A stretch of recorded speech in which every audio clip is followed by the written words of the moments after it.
Thank you for tuning in to Hacks and Hobbies with your host, Junaid. In Season 2 of Hacks and Hobbies, we're visited by our amazing guests coming from all walks of life who want to learn their story, their struggles, and their journey on how they got to where they are today. So stick around.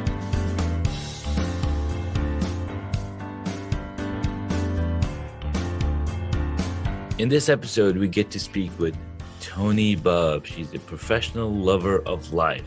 Isn't that amazing? I mean, professional lover of life, or the rest of us are just lovers of life. She's creative, innovator, visionary, and she's got just amazing aura around her. I can't even pronounce that word, but I was watching her live videos on Facebook, and I was like, dude, she is on fire. This is awesome. I need to get her on the podcast because I love that vibe. So I reached out to her and she's like, absolutely, I would love to. And so here's Toni. Toni, welcome to the podcast. Hello. Thanks for having me. I'm really excited to be here. You're welcome. We're excited to have you here. This is so cool. So on this podcast, we just talk about our journeys. We talk about where we come from. And I love stories and I love learning, what different things people went through to get to where they are today. And would love to learn about how did you become the professional lover of life? What made you think about it and this is what I want to do with my life. This is what makes me passionate. So how did that happen? What happened? Yeah, the story is always interesting to tell because I definitely didn't plan on keeping that title. So when I kind of went through my corporate America thing, college, was working, and I was working a lot. So probably 80 plus hours a week. I was the girl that went in early, the girl that stayed late. And I eventually got burned out. I had every issue you can think of, from back issues, stomach issues. Hey, how's it going? It's going good. He can't hear you. Sorry. No, it's okay. So I had just a whole bunch of health issues, and basically, I. I've told this story I don't know how many times. I know, yeah. Okay. So basically one day I went into work and I had been watching HGTV's How to Buy an Island and just kind of fantasizing about moving to an island. And I literally went into work and bought a one-way flight to St. Thomas, Virgin Islands. I told my best friend I was going and she literally laughed at me on the phone. I think everyone thought I was going crazy. And I was like, no, I just need a break. I need to get away. And so I was in recruiting at the time, and I still do a little recruiting here and there. But, and so, when you're looking at everyone's titles, I was kind of making fun of corporate America and, just professionals in general. And I was kind of, screw this. I'm a professional lover of life, as a joke. And I started to write about my experiences, and a lot of people actually quit this where I was working. I'm not going to say where because it's a pretty big name company, but they quit and they've gone off to do their own things and they've been very successful. So my kind of leap of faith inspired others to take a leap of faith, and I kept the name because I started to have pretty legitimate people reach out and say they liked the title, as far as director level, VP, CEOs of companies from all over the world. And I'm like, men and women, not just, women. And so I'm like, oh, well, okay. And then it just kind of became my thing and it stuck. So that's the story. That's really cool. That's awesome. And I totally get you, man. It's easy to get burned out because you're putting so much of yourself right out there into other people's dreams. You're putting all of you out into other people's dreams. You're not getting that energy back. And it's cool, man. I love it. I love the story. It's awesome because recently I did the same thing. I was like, I'm done with somebody else's dreams. Like, I'm gonna do me. I'm gonna do Right. me. Right. So that's where my journey starts. Love it. How long ago did you do it? Like 3 weeks ago. Oh, geez. Super fresh. Yes, super You know, fresh. it's funny. Maybe I should do a podcast about all the people quitting their jobs. Yeah. It's definitely like a thing right now. So It good is. for you. I'm glad that I took the leap of faith. Thank you. So I did it twice. I did it 4 months ago, and then I was like, all right, I need something. So I went back, and I was like, all right, it's not really working out. I'm just gonna quit because I'm just want to focus on my thing. I love video production and marketing and audio production, making stuff for people basically. So That's that's my thing. awesome. So I was like, I just want to focus on that thing and help other people in my own way. Like, I don't want to be told what I want to do. I guess I still want to be told what I want to do. When you are a freelancer or when you are an entrepreneur, you set some things in motion, but you're still, I guess, taking order from other people.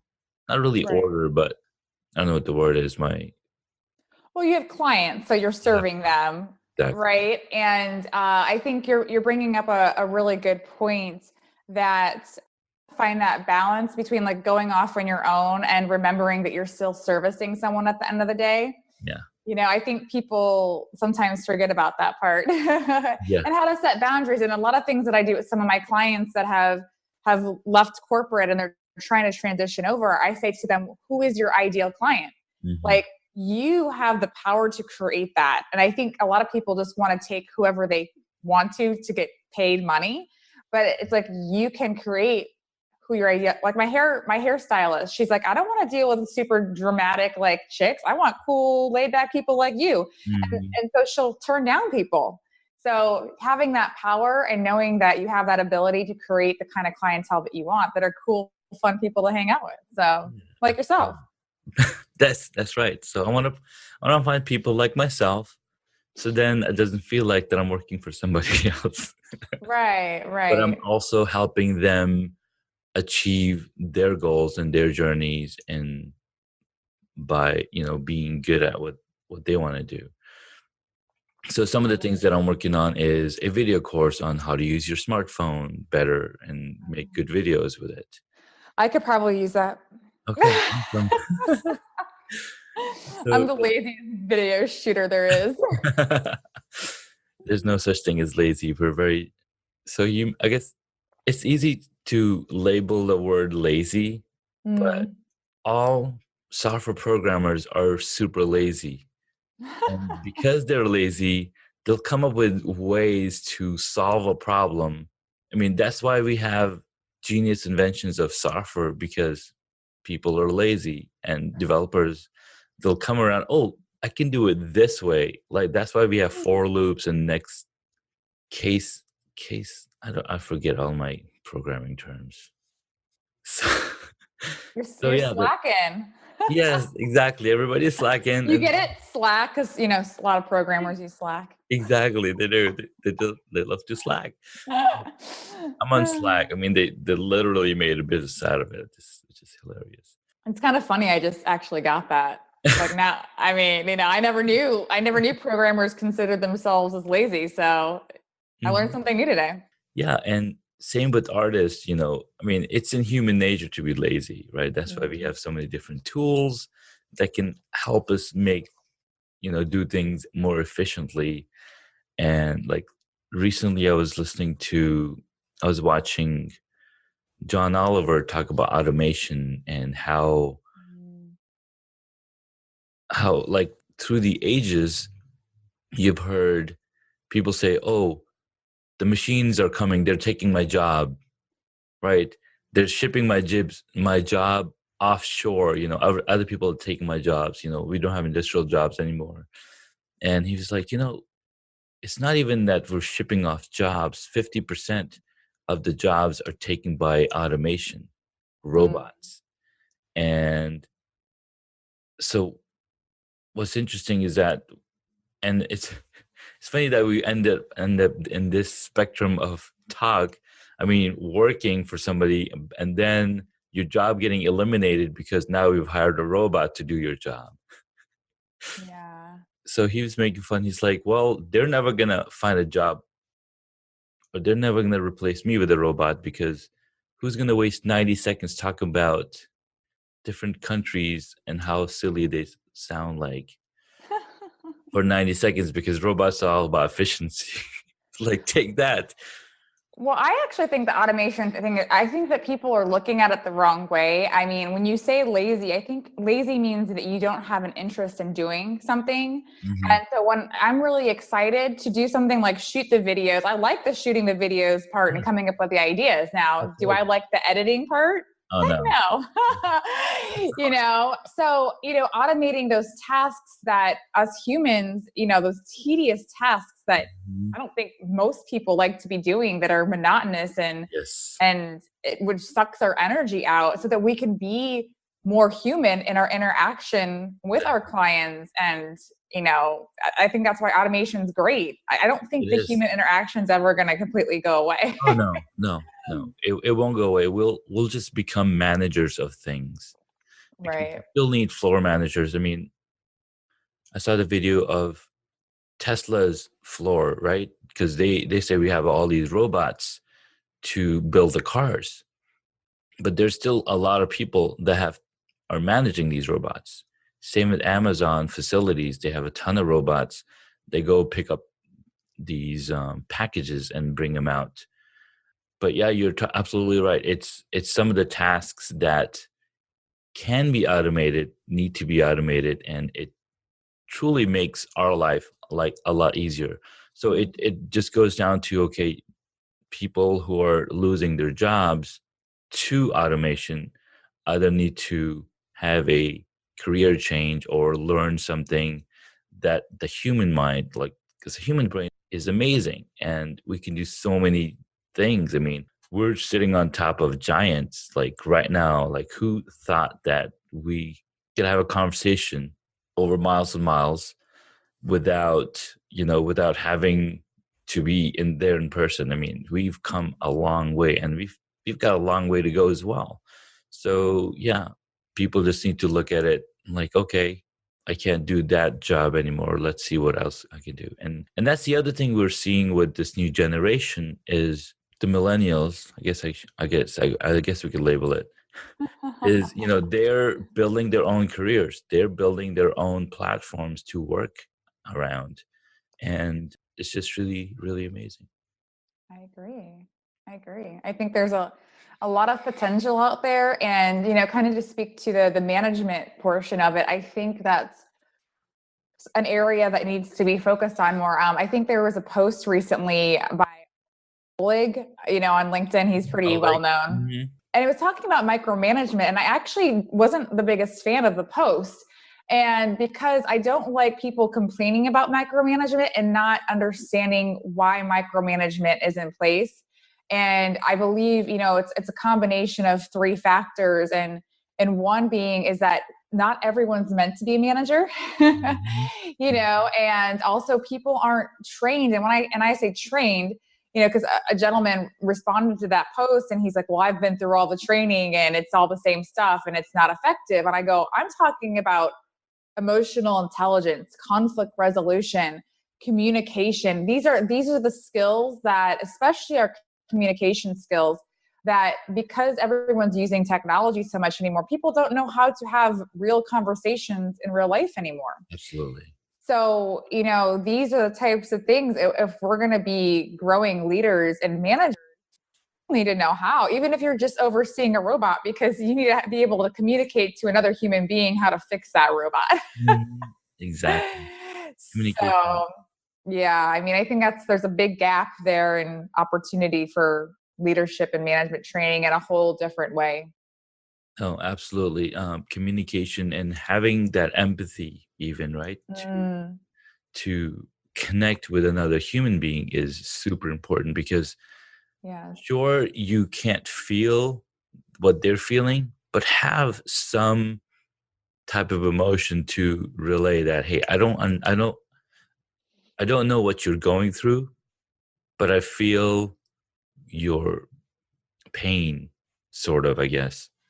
There was a practice that the Marriott taught us about how to respond to clients that were upset. And then the first thing would always have us do, whether we, first of all, I'm an empath. So I literally do usually feel how other people feel. And I've learned, and I've actually talking about that more in some of my videos and stuff, because it really does affect, you and a work situation and personal. But they always taught us to say first, I'm so sorry to hear that, what can I do to help you? So show that compassion and right away, basically, to say that you understand what they're going through and you're sorry, even if you don't quite get it or you don't agree, like just to show that verbally to the client. So no, absolutely. And what's interesting with empathy, so being a UX designer, right, we're very empathic and understanding the problems of the user, understanding problems that user might face when they're using an application. And that's where we're creating different applications for them and how to solve those problems through these applications. It can be an enterprise application, or it can be a personal or a mobile application. And empathy is very important because we'll do a lot of interviews, we'll create personas, we'll create. In the new book by my good friend Seth Godin, he talks about empathy in marketing. And I'm like, that's really, really interesting, because like marketing is not advertising. And that's what it's been seen as for the past many years, because newspapers were created so they can have ad space in it. Radio was created for the same reason, and so was television. But internet was just came out of people wanting to collaborate and having a system. So if there was an emergency, universities could communicate with each other. And so internet was not created for that reason. So marketing ended up becoming advertising. But now that we've come 30 years, right? It was 30 years ago that the World Wide Web was created. We're seeing that marketing is essentially talking about or being passionate about something that's helped you, and finding, like, having the empathy will enable you to essentially market your product or be the evangelist for the product that you're passionate about. Like, for example, I love Apple products because they help me get the job done. And so does that mean I'm marketing for Apple? In a way, yes, but in another way, I'm not getting paid. Like, my wife tells me, you should be getting paid by Apple because you've converted so many people to using Apple products.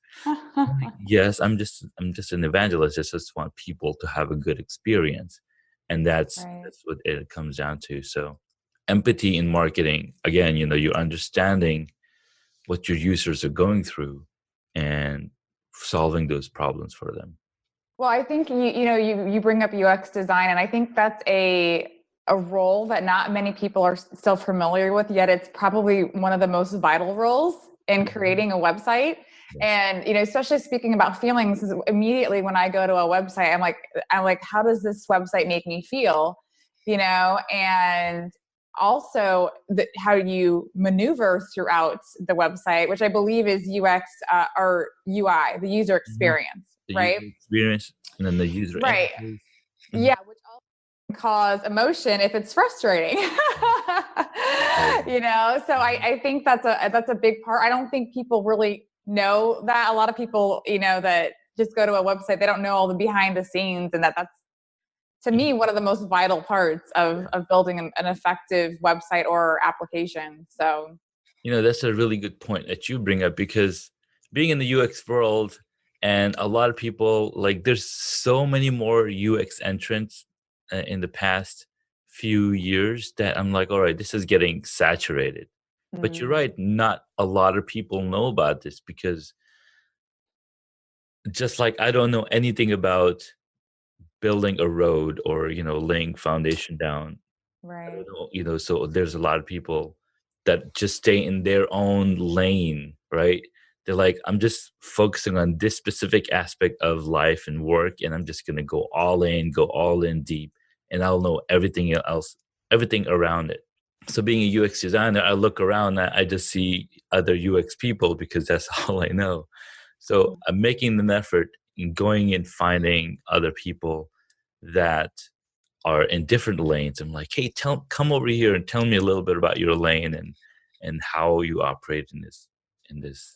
That's so cool. That's really cool. Yeah, it's good. Well, I don't think people know, like, that different colors, affect them how they feel and, motivate them to do different things. I think it's really neat. I don't think a lot of people talk about it actually. So I love it. It's I love cool it. that you do that.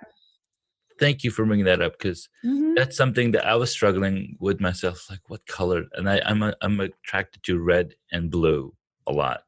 So I have hacks and hobby. I have like these reds and blues, and the background has lots of reds and blues as well.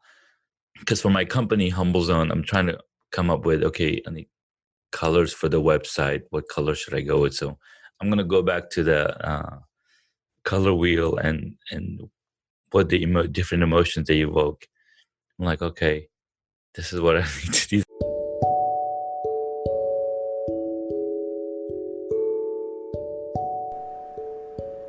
If you haven't heard about Anchor, it's the easiest way to make a podcast. Let me explain. It's free. There's creation tools that allow you to record and edit your podcast right from your phone or your computer. In fact, I'm recording this on my phone. You can make money from your podcast with no minimum listenership. So go ahead, download the free Anchor app or go to anchor.fm to get started. These are the colors I need to use. There's always something that just comes up and you need to constantly learning about. Yeah, awesome. Thank you. You're welcome. So some questions that we ask on the podcast, and you haven't mentioned anything about your hobbies, but you did mention about your dad's hobbies. So what is one hobby that you wish you got into that you never had the chance and you're like, oh, I wish that hobby I got into? So it's so interesting, that question, because in my mind, if I want to do something, I will do it. So I'm about to say rock, just because I haven't done it yet doesn't mean I'm not going to do it. So, that's one that I think I've always wanted to get into a little bit more, that I just haven't taken the time, but I will definitely do it someday. So yeah, usually if I want to do something, I'll do it. Nice. That's awesome. Yeah. Because a lot of people, they're like, oh, I don't really have the time to do this and this and this. But lucky for you, you're working for yourself. You make your own time. You make your own hobbies. Well, it's interesting that you bring that up, because I think that's an important thing about what I talk about is, people always make an excuse. They say they don't have the time. And, if you read all those articles of things that people regret most when they're on their deathbed, it's spending time with family and friends. I wish I would have taken that trip. I wish I would have done that hobby. And you have to make the time. Exactly. I just always feel like that's an excuse. People hours on social media a day, it's like, what, take 2 of those hours and go do something active or go do your hobby. I just think it's an excuse. It is. It's a very easy excuse. And what's funny is yesterday I was watching Cassie Neistat on YouTube. He's a YouTuber. He's kind of huge, but he was like, "I'm leaving," or "Goodbye social media" was the title of his video. I mean, he's a YouTuber and he films a lot, but he was like, "Look at this, my average time spent on Twitter and on Instagram." And he's spending like 59 minutes on Twitter and Instagram. He's like, I just have this destructive habit of like, he's like, I'm not going to call it a disease because he knows people like, it's not that, but it's like a destructive habit. You just have this habit of picking up your phone and just swiping that list, just going through the list. There's been a lot of research done on this, though. I mean, it is sort of an addiction. Like, you get a dopamine high off of you know, I could go into that. That's a whole other conversation. Yeah. He didn't want to call it an addiction because he's like, I know people with real problems. And so he wanted to call it a destructive habit to be more respectful of people who have like serious issues. So that's why he called it a destructive habit. And he's talking about how when his daughter was born, he put the phone down. And he's like, for 1 week, I'm not going to use the phone or not going to be on social media. I'm going to spend, take in the birth of my daughter. And he's like, it's not like I didn't feel happy, but he felt like there was this weight lifted off of his shoulder, like a heavy blanket that you carry around with yourself. You got to check your phone to see what's going on. It's like he didn't have to do that. So he's like, all right, he carries 2 phones with him. And he's like, so I'm going to delete both Instagram and Twitter from both these phones. And let's see what happens. And then in this video, he's like walking through. It's like, okay, it's been 5 hours and I feel really good. I mean, every time I'll open the phone and then I'll look through it. He's like, but I don't have the app, so I just put the phone back. So he's like, it's not I'm deleting the apps or it's not that he's quitting those apps. Like he'll still go to Twitter and Instagram on his desktop, but he just doesn't want immediate access to it on his phone because phones are with us like wherever we go. Right. And we can waste so much time with it. So really good point. People really need to take time out to actually do what they say we want to do. I mean, and instead of watching 3 hours on Netflix, cut that. Create a podcast like you did. Yeah. Make a podcast. And what's funny is the way I started a podcast too was like, I'm spending 2 hours driving back and forth from work. And Anchor is a mobile app on your phone, so you can start recording directly from your phone your podcast episode. Wow. And since all my initial podcast episodes were solo episodes, I'm talking about beekeeping. I was like, I could just do this while I drive. I'm just talking to myself. And what's funny is my good friend, Dave Calvert, he has a podcast called Car Thoughts with David. And every single podcast episode is done in his car. His car is a co-host.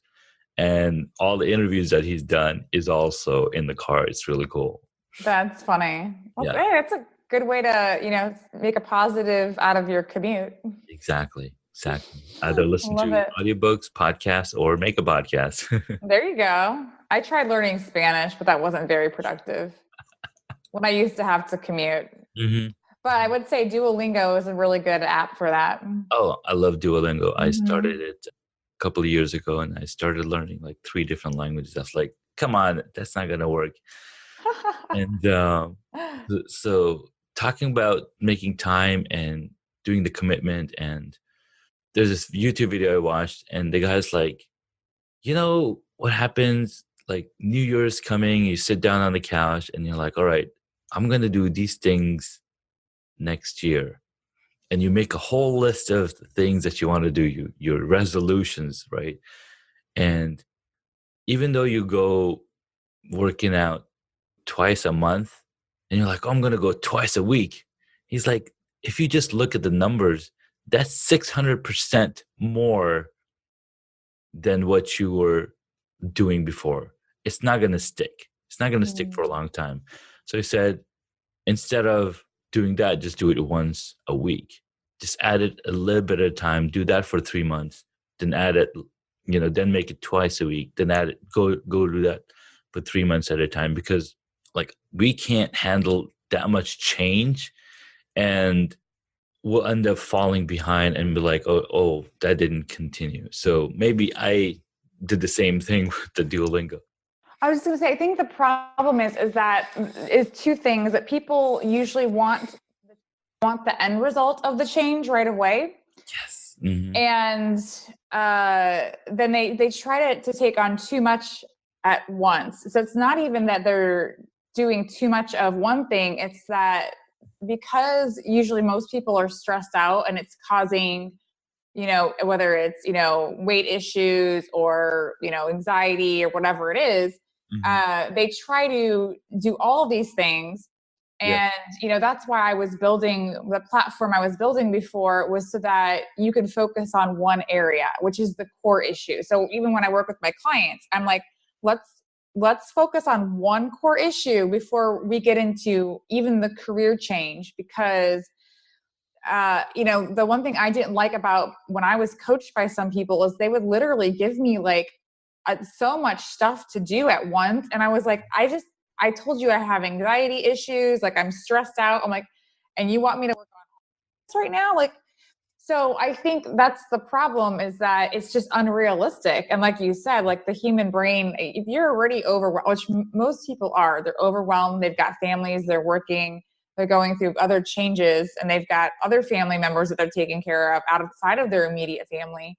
So it's like, you gotta focus on just one thing, whether it's, and I always say, go to your self-care first, because that's usually what falls off. You're taking care of, at the beginning of this podcast, you said that we're pouring energy into everyone else's dreams and problems.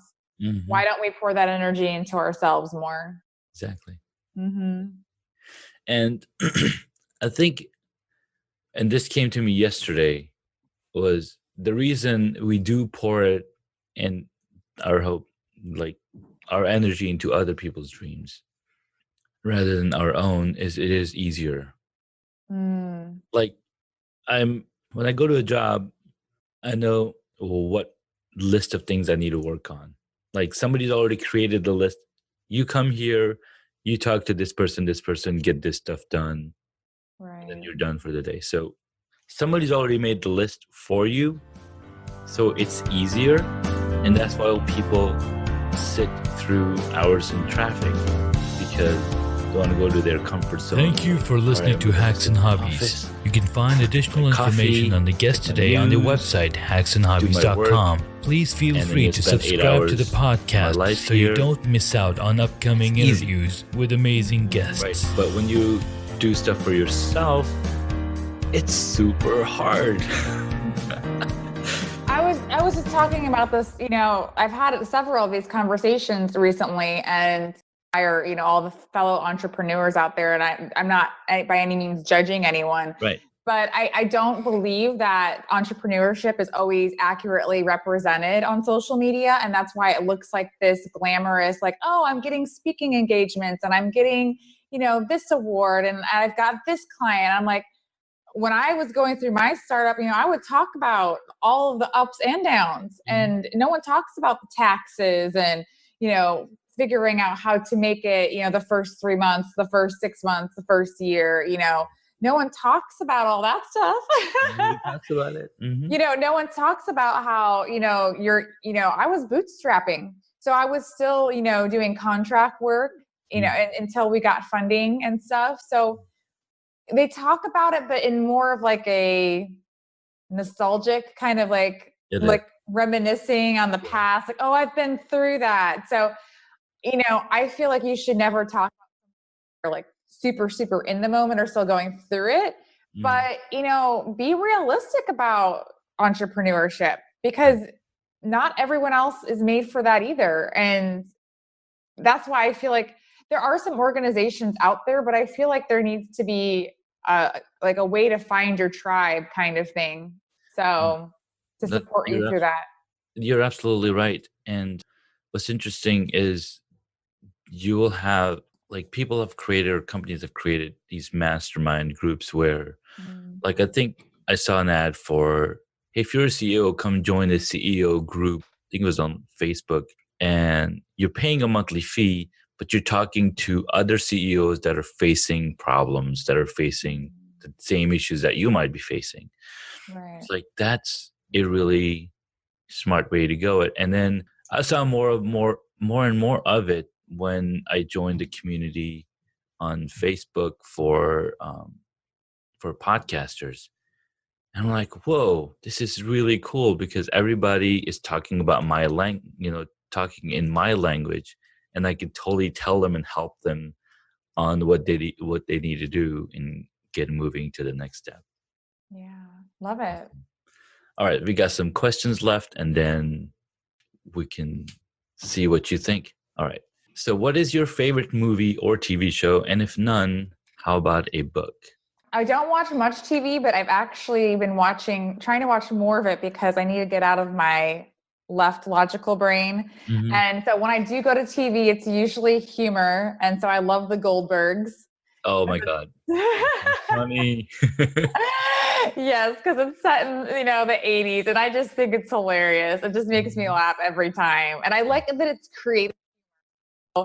I just never liked the kind of humor that, I don't know how you say this, is inappropriate, I guess. I feel like the good humor is when you can be, you have to be creative and you're not using Exactly. inappropriate things, Yes. to make people laugh. So Mhm. it's really good TV, I think.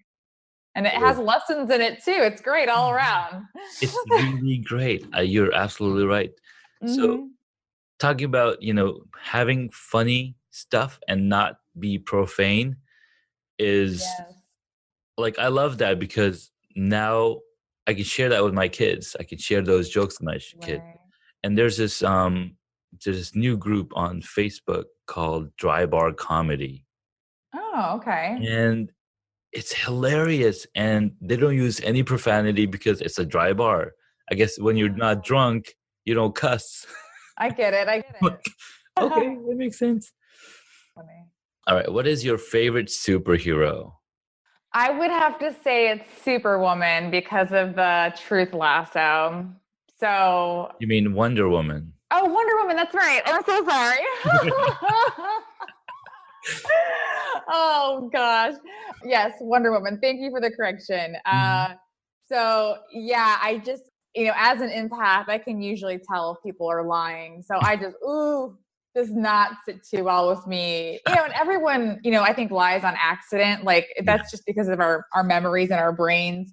But Mhm. I mean, like legit lying, I just don't like it. And I can usually call people out. And it's really hard for me to have relationships because I Mhm. feel like they're inauthentic. So Well, so you already have that superpower. You don't need a lasso. yeah, no, I don't. But Nice. All right. If you were a board game, what would it be? oh, okay. So the first couple ones that came to mind were Mousetrap or Operation. Oh wait, or Okay. Trouble. I don't know. I can't Trouble. decide. Those are pretty good, cool board games. I haven't heard of Mousetrap, so I'm gonna have to do some research on that one. Okay.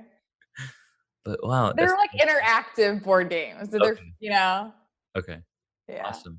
So where can my audience find you? Yeah.